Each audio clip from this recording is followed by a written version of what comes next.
Meme review. Вау! Тирлист. Что-то, что уже, наверное, каждый на ютубе успел сделать, кроме меня. Я слоупок. Кроме этого, на ютубе уже есть несколько тирлистов по картам КС. Но лично меня интересует эта тема, поэтому я скалякал вот такую вот штуковину. Ничего оригинального, легкий контент. Самой сложной частью этого будет сделать субтитры. Что ж, Мираж. О, божечки. С самого начала я уже затриггерю, наверное, опытных игроков КС, поставив Мираж в категорию Б. Почему я это делаю? Ну, во-первых, на Мираже играет просто овер до хрена людей. Из-за этого у меня уже с самого начала к этой карте предвзятое отношение. Но, кроме этого, еще есть... Ну, в принципе-то карта достаточно неплохая. Вот, но правда мое это предвзятое отношение и сайтлайны. Буквально каждый раз, когда я играю за Т и выхожу куда-либо, меня охватывает страх за свою жизнь. Просто выходишь в Б-апарт, и тебя с машины могут легко слить. Если ты выходишь с палуса, тебя сливают с джангла или с лестницы. Выходишь через яму с КТ. И в принципе это, конечно, можно перебороть хорошим аймом. Но я тупая голднова, я этого не сделаю. Поэтому Б. Так, Инферно. Эту карту я люблю, но недостаточно, чтобы поместить в категорию S. В основном потому, что она достаточно легкая для КТшников. И иногда у меня на ней просто играется, иногда нет. А банан, ну, как бы Б достаточно держать легко за КТ, как я уже сказал. Эта карта легкая для КТ. Но если ты рашишь банан, тебя могут на изи с мида слить из-за вапа. Хотя меня могут в любой ситуации слить. Я тупая гуднова. А на А для КТшников одновременно и сложнее, и легче, потому что там нет такого огромного сайтлайна, как на банане, но в то же время больше возможностей для Т, чтобы развернуться и подойти из какого-то неожиданного угла. Просто по моим впечатлениям, Инферно у меня стоит на... Мне намного приятнее играть на этой карте, чем на Мираже. Оверпас я сразу закину в категорию А, и здесь я не могу много чего объяснить. Мне просто нравится играть на этой карте. Мне кажется, сочетание сайтлайнов для снайперов и одновременно просто для такого нуба, как я, мест, где просто можно спреить в ближней дистанции. Все это, все сочетается очень неплохо, просто приятный геймплей. Насчет гранат там тоже не нужно особо задумываться, все флешки и смоки ложатся достаточно неплохо. И, в общем, я много чего буду сравнивать с Миражом. И также я реально бы предпочел сыграть на Оверпассе, чем на Мираже. Хотя, может быть, это просто потому, что на Мираже у меня часто игры не заходят почему-то. Это потому, что я огромный нуб. Насчет Вертига я даже не знаю. В принципе, карта неплохая, но... Единственный нормальный снайперский сайтлайн это... Можно сказать, что на лестнице на Б. Хотя даже его нет. Вот на есть. Да, на есть неплохой сайтлайн для ваперов. Но в остальном... Это необычная карта. Она компактная. Она заставлена всякой хренью. Просто... Я не знаю, я достаточно вроде уже на ней играл, но до сих пор не сумел разобраться. И для меня до сих пор это просто какое-то месиво. Поэтому, наверное, я поставлю ее в Б. Просто... Просто... Черт его знает. Нюк. Я обожаю Нюк. Просто вот... Ничего не могу сказать, просто... Кроме того, что я обожаю Нюк. И причем... Там вроде нет ничего такого особенного, что выделяет эту карту и делает ее самой прям охрененной. Но больше всего хороших каток у меня было на нюке. Мне просто нравятся перетяжки на ней. С А на Б. С Б на А она не очень работает, но вот как каждый раунд идет по-разному, и сколько вообще есть вариантов, и сколько ты там можешь сделать, просто мне очень нравится. Я люблю сидеть в мини, простреливать лобби. Иногда у меня это получается, зачастую меня самого простреливать, но неважно. Снаружи битвы тоже прикольные. Можно по-разному забросить смоки, флешки, молотовы, просто хаешки. Пройти на Б. Можно попытаться пройти на Б с А. Можно просто попытаться пройти на А. Причем на проходить достаточно сложно, как и на рампу Б, но все равно каждый раунд просто не заставляет меня бояться за исход. Мне просто приятно играть на этой карте.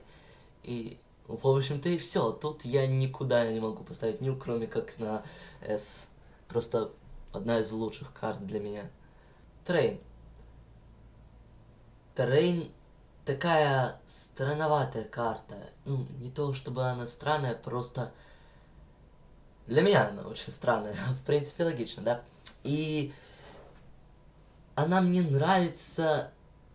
Тут я точно ничего не смогу объяснить. Она мне нравится просто потому, что я знаю, что на этой карте, когда меня сливают, я не могу сказать, что боже мой, что же это за дизайн карты, ну почему там так, а не так, ну измените что-то, ну почему, просто играть невозможно, Volvo, please fix. Нет, просто все достаточно понятно, есть всегда места, которые я могу прикрывать. А, когда играешь за Т и проходишь либо на А, либо Б, один простой смоук, ты уже на сайте, ну, на планте. И дальше просто битва разворачивается само собой. Там не скажешь, что, боже мой, почему здесь нету прикрытия? Или наоборот, почему здесь сайтлайн такой и... Точнее, наоборот, почему здесь нет такого сайтлайна? Боже мой, было бы так клево, если бы это место простреливалось. Там такого нигде нет. Это просто чистая битва позиционирования и аима.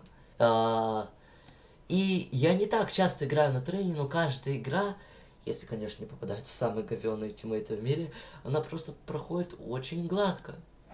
Так что тут тоже S. О-хо-хо, Даст 2.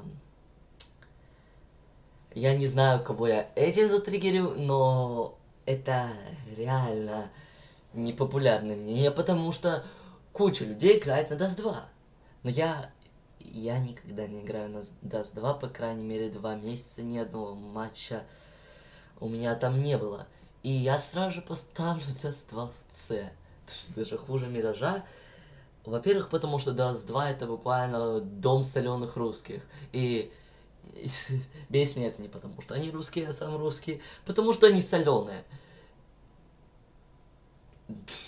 И там играть мне очень сложно. И часто бесит просто то, что если ты пытаешься выйти на сайт, тебе нужно либо прям целиться как бог, либо делать нормальный раскид.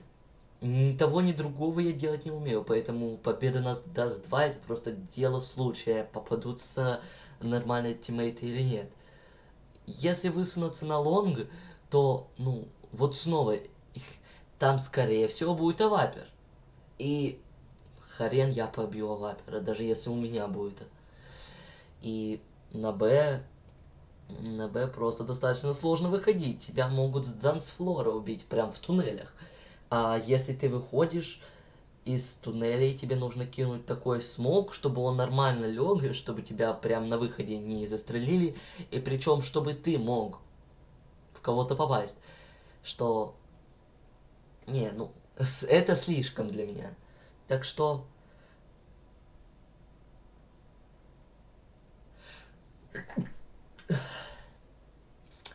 Так что нет, даст в С, мне плевать, что люди скажут. Я просто не могу играть на Дасте. Так, следующий кэш. Тут я на самом деле немножечко в сомнение поставить его в S или в А. Но так подумать. Кэш, мне кажется, прекрасная карта. То есть она достаточно сбалансированная, как мне кажется, и зачастую выиграет КТ или Т зависит от раскидов Т, конечно же, и от того, есть ли авапа у КТ или нет. Если их две, то, конечно, тэшникам придется очень сложно, разве что они не умеют бросать просто прекрасные смоки. И тут я могу определить то, насколько мне нравится эта карта, просто по страху выходить на любой плент. И там его немного, но он присутствует.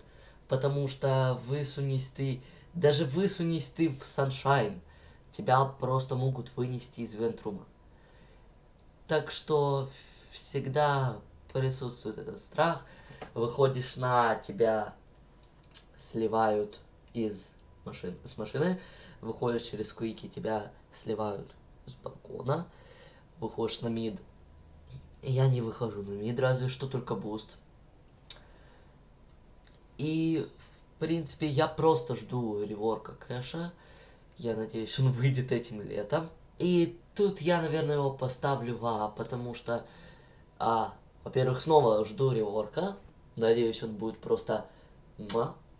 Ну, во-вторых, просто мне немножечко страшно на нем играть. Через последние карты я, наверное, пробегусь достаточно быстро, потому что тут мне особо говорить нечего. Вау, мне явно было о чем поговорить. Я все растянул-то на 13 минут. Перезапись. Ха-ха. Так, ну теперь я уже знаю, о чем я буду говорить. Зу сразу идет в Д. Эта карта просто дичь. Все там просто дичь. Битва снайперов с за КТ и за Т с мида это просто странная вещь, реально неприятная. Туда лезть не надо. С банана хрен ты что сделаешь. Потому что на мид, если ты вылезешь, здесь тебя либо сольет снайпер, либо еще кто-то спускающийся туда. А если твоя тима не чекает коннектор, кто-то может выйти оттуда. Если идти на через лонг тэшникам, там могут спрятаться КТ, и там тоже непонятно, либо тебя выкурят гранатами мгновенно, либо ты кого-то сольешь. Тоже странное место. Б, если ты хочешь крыть Б сверху, то когда ты вообще целишься через балкон, тебя могут слить со 100 мест. То есть непонятно, как защищать Б. Если кто-то идет на лестницу на второй этаж, то ситуация очень странная. Это тупо коридорный шутер. И непонятно, как разыграется ситуация с флешками и смоками. Если кто-то идет вниз, то там тоже один коридор. Реально неприятная карта. Не понимаю, почему ее оставили, а не Аби. Потому что я обожал играть на Аби. Просто офигенная карта. Я бы поставил ее явно в S категорию. Но Volvo решили так. Дальше. Workout. Не хочу обидеть любителей офиса, но это, наверное, единственная нормальная карта, которая наконец-то вышла для режима освобождения заложников. Я оставлю ее в Б, потому что, как сказать, она достаточно большая, но и в то же время несложная. Там очень много сайтлайнов для снайперов, и Т достаточно легко защищать, но смоуки и флешки, удачно брошенные, достаточно легко Т сольют. То есть ты идешь на лонг, ты кидаешь смоук, через него флешку. Все, там они уже все трупы. В лобби достаточно трудно выйти, но снова один смоук, ты подбираешься поближе. Все, ты можешь их теоретически слить без особых проблем. А стадион достаточно интересное место, это как бы лонг, но это и не лонг. Там большой потенциал для игры в кошки-мышки. Пару раз не очень приятные вещи там со мной происходили. Меня ловили из неожиданных мест. Но снова, если ты пройдешь через стадион и флешками его и ходячками зачистишь, то дальше битвы не будут очень сложными. Странное место мид. На мид Т и КТ приходят примерно в одно и то же время, поэтому это просто битва аима и реакции. Поэтому, ну, мне там трудновато. Есть очень мерзкий подсад у КТ через стенку, то есть там буквально высовывается только голова, и можно снести любого Т, который вышел на мид, очень легко. Я ставлю вот в категорию Б, потому что, ну, это в любом случае карта для освобождения заложников. Она не очень клевая. Agency. Кто играет вообще на Agency? Я реально не знаю. Я ее ставлю в D. Я пару раз поиграл на Agency. И тут прямо видно, вот эта зона, которая показана на превью, там реально непонятно, как играть. Потому что если ты за Т выходишь, за КТ выходишь, ты труп. Разве что у тебя нормальная тима и будет координированная атака. Но я в Голднове, там такого не бывает. То есть вообще непонятно лично мне. И это реально непопулярная карта, так что... И вот он офис. Нужно будет поставить на это субтитры, потому что парочка моих друзей, которые разговаривают на английском, очень любят офис. Я нет, сорян. Ставлю его в С. В принципе, на офисе приятнее играть лично мне, чем на Dust 2. Но почему я не ставлю в Б? По моему мнению, офис убирает очень важную составляющую в КС, это позиционирование. Позиционирование почти не определяет выигрыш на офисе. Скорее выигрыш на офисе определяет знание паттернов, вообще как, куда идти каждый раунд. Потому что единственное на исключение на офисе, который может быть в позиционировании, это если кто-то зарашит. А в остальном ты знаешь, что всегда кто-то сидит на шорте, кто-то в бумаге, а кто-то на лонге. И, скорее всего, остальные будут в конфе или на спавне, и последний тоже будет на лонге. Если битва происходит на лонге, ты знаешь, что есть буквально только два места, откуда может выйти противник. Мид всегда в смоках. Туда каждые 15 секунд летят гранаты, хаешки, флешки, молотовые, возобновляются смоки. Так что это просто битва прострелов. Особенно вот эта связка, шорт и мид, это вообще дичь. Это сплошные прострелы. Либо через смоук, либо через стенки. Это все очень не клево. Учитывая то, как работает регистрация выстрелов в КС-ке, ты можешь буквально высунуть вот настолько голову, и кого-то заснайперить с авапой. И наоборот, тебя могут заснайперить. И если ты на шорте высунешься вот хоть настолько, ты не сможешь никого увидеть на миде. На виду я без понятия. Но если тебя кто-то запалит, ты труп. И все. Битва в бумаге это просто битва реакции. Это даже не совсем аима. Потому что все происходит на очень близкой дистанции. И единственное, что тебе нужно, когда ты забегаешь в бумагу, сделать, это просто отреагировать на местоположение врага. Ну, то есть вот, все, каждый раунд там, по сути, уже прописан. Позиционирования никакого, поэтому в С. Вот, в общем-то, и все. Я реально надеюсь, что Зу в конце концов заменят на Аби и уберут Agency и вернут какую-нибудь из карт Сабзира или Австрию. Или обе.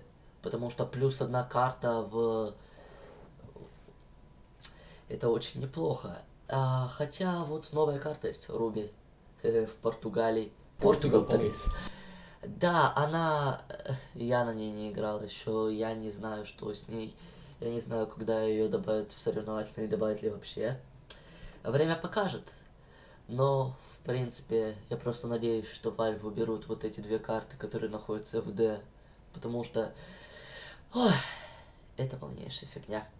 Примечание. Прошел уже почти месяц с тех пор, как я все вот это снял. И уже в соревновательном добавили Руби и убрали Зу. Аллилуйя. Обновленный список я сделаю. Лет где-то через 600. Так что ждите. А пока моя работа закончена. До следующего видео.